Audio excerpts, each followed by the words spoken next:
স্বর্গে সঞ্জয়বাবু, স্বর্গে একটা অসুবিধা আছে, সেটা হচ্ছে কি যে যেই পরিমাণ আপনার ক্ষুধা লাগবে স্বর্গের দেবতারা এই পরিমাণ আপনাকে খেতে দেবে না।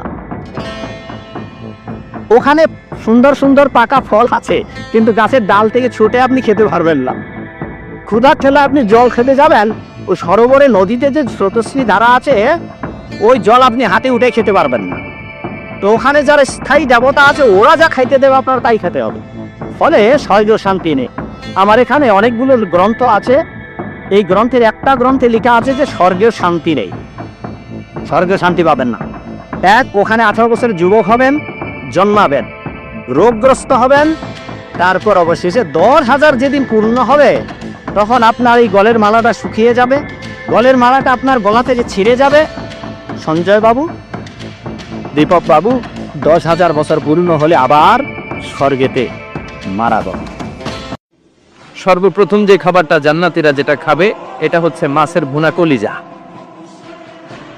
মাছের ভুনা কলিজা, সুবহানাল্লাহ পড়েন। ফেরেশতারা ট্রের মধ্যে কোণে জান্নাতি বিশাল সমুদ্রের মাঝখান থেকে ধরে আনা বড় বড় মাছের কলিজাগুলোরে ভুনা করে করে ফ্রিজ আর ট্রেতে করে জান্নাতীদের সামনে এভাবে দাঁড়িয়ে থাকবে।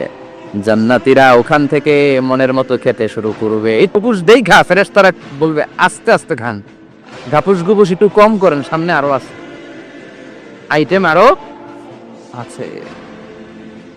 বিশাল বড় বানকিউ ফলের ভেতরে এই পার্টিগুলো হবে, বারবিকিউ পার্টি, কাবাব পার্টি, ডিনার পার্টি। জান্নাতীরা প্রথমে খাওয়া শুরু করবে মাছের ভুনা কলিজা। এটা যখন ঘাপুস গুপুস শুরু করবে ফেরেশতারা বলবে আস্তে আস্তে আস্তে খান, সামনে আরো আছে। লা মাকতুআতি ওয়ালা মামনুআ, শেষ হবে না। জান্নাতের যেই আপেলের ডাল থেকে আপনি আপেলটা ছেড়েছেন, টান মেরে ছেড়ার সাথে সাথে ওই ডালের মধ্যে নতুন করে আপেল হয়ে যাবে।